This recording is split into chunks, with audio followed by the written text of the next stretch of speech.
The frost still clung to the brittle grass when little Clara stepped out of the cabin that morning, her breath a soft cloud in the pale dawn light, her thin shawl wrapped tight around her shoulders as if she could will warmth into her bones. She was only 8, yet she walked with the tired patience of someone far older, carefully lifting the old wooden bucket. Beside the door, the one her father used before, he died 2 winters ago, and she glanced back at the quiet figure, lying on the bed inside, her mother pale as the sheets too weak to rise, her voice barely more than a whisper nowadays. Clara didn't cry anymore when she saw her mother like that. She couldn't afford to, so she closed the door gently and began the long walk to the well at the edge of the frost-covered field, each step crunching softly under her worn boots far too big for her feet. The sky was turning gold as the sun peeked over the barren trees, and the world felt both beautiful and unforgiving all at once. She gripped the bucket with both hands, arms trembling from yesterday's struggle, when she nearly dropped it twice but refused to give up because without water her mother wouldn't last the day. She was halfway to the well when she heard something, a low creak of leather, the faint clink of spurs, and she froze, heart hammering, unsure whether to run or stand her ground. Then she saw him, tall, broad-shouldered, a shadow cut against the sunrise, a cowboy with a weathered hat pulled low and a rifle slung over his back, his horse grazing quietly behind him as if the morning chill didn't dare touch them. He didn't speak right away, didn't move either, just watched her with a calm she couldn't read until at last he took one slow step forward, his voice deep yet gentle as he asked, "Are you alone out here, little one?" And though her lips parted, no sound came out because she wasn't sure if she was supposed to answer strangers. Her mother had warned her about men on the road, but something about him didn't feel dangerous. He looked tired. Yes, like someone who'd seen too many lonely sunsets. But there was kindness flickering somewhere in his eyes. She tightened her grip on the bucket and lifted her chin the way her father used to when he faced trouble, saying quietly, "I'm fine, sir." Though her shaking arms betrayed her, the cowboy studied her for a long moment before asking, "That well your destination?" And when she nodded, he stepped beside her, lifting the bucket with one hand as if it weighed nothing, murmuring, "No child should haul water in this cold," but she frowned, determined, insisting, "I can do it." And he gave her a half-smile like he respected the fight in her. Still, he walked with her all the way to the well, setting the bucket down beside it before drawing the rope with practiced strength, water sloshing as he filled it to the brim. Clara watched silently, unsure whether to thank him or demand he leave. But before she could speak, he asked in that same quiet voice, "You've got someone waiting on you?" And she hesitated before nodding, whispering, "My mama's sick. She needs water to drink, to wash her fever." And something shifted in his expression, regret maybe, or realization, as if he knew too well what it meant to watch someone fade.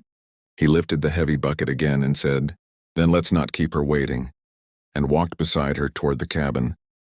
Clara didn't stop him this time, though she kept a cautious distance, her mind racing. What if he meant harm? What if he stole what little they had? But when they reached the door, he paused, setting the bucket down gently and stepping back, not crossing the doorway even when she opened it. Clara struggled to drag the water inside, but before she could spill it, he leaned in just enough to steady it without entering, saying softly, "If you need more, I'll be at the old barn yonder through the trees," pointing to a faded structure barely visible in the morning haze. She stared up at him, confused, asking, "Why are you helping?" And he looked at her for a long moment before replying, voice low and rough, "Because someone should have helped my sister when I wasn't there." And without another word, he turned and walked away. Clara watched him go until he disappeared beyond the trees, her heart strangely warm despite the cold. And as she poured water into a bowl for her mother, she whispered, "Mama, someone help me today." And though her mother didn't fully wake, she smiled faintly as if she'd heard an answer to a prayer. Little did Clara know that this was only the beginning of a story that would change both their lives forever. And if you're listening to this tale, friend, make sure you hit that subscribe button because Chapter 2 is coming. And trust me, you're going to want to see what happens when that cowboy returns. The next morning came colder than before, the frost climbing higher across the window glass, like icy fingers trying to creep into the cabin. And Clara woke to the sound of her mother's labored breathing, weaker than yesterday, her lips dry, her forehead burning with fever like a coal that wouldn't fade. Panic clawed into Clara's chest as she quickly soaked a cloth in the water the cowboy had fetched, pressing it to her mother's face, whispering softly, "Please, Mama, hold on," though fear sank its teeth into her. What if this was the day her mother didn't wake? She glanced toward the door, toward the bucket now half empty, realizing she couldn't make another trip alone in time. Her arms still ached from yesterday's walk, and the cold outside felt sharper than knives, but she didn't think of herself, only of her mother's trembling hand in hers. So, wrapping her shawl tightly, she stepped outside, determined to reach the well again, even if it meant crawling. But she didn't make it 3 steps before she saw him standing by the fence as if he'd been waiting all night, his coat dusted with frost, breath rising in slow clouds as he watched her approach. She stopped, clutching the bucket like a shield, not knowing whether to be relieved or frightened. But he didn't move closer, just asked in that gravel-soft voice, "Your mama worse?" And she nodded, unable to speak past the lump in her throat. He didn't ask permission this time, just picked up the bucket and strode toward the well, his boots crunching over ice, pouring water in smooth, practiced rhythm before carrying it back to the cabin. Clara hurried ahead to open the door, but again he stopped short at the threshold, setting the bucket inside and backing away like a man respecting holy ground. She stared at him for a long moment before whispering, "Thank you," and he tipped his hat slightly, looking almost embarrassed by the gratitude. Then, as if something tugged at him from inside, he asked quietly, "She got medicine?" And Clara shook her head, explaining between breaths that the doctor refused to come unless they paid him $6, and they didn't even have 6 pennies left. The cowboy's jaw tightened, his hands curling into fists at his sides, and for a moment, Clara thought he might storm off, but instead he knelt down to meet her eyes, saying, "What's your name, girl?" And she answered, "Clara Hayes," then hesitantly asked, "What's yours?" And after a pause long enough for the wind to whistle between them, he replied simply, "Name's Cole." She repeated it softly as if memorizing a secret, and in that moment something unspoken passed between them. Trust, fragile but growing. Cole stood, glancing at the woods beyond the field before saying, "Stay inside. Lock the door. I'll be back." And without another word, he marched toward his horse and rode off into the trees.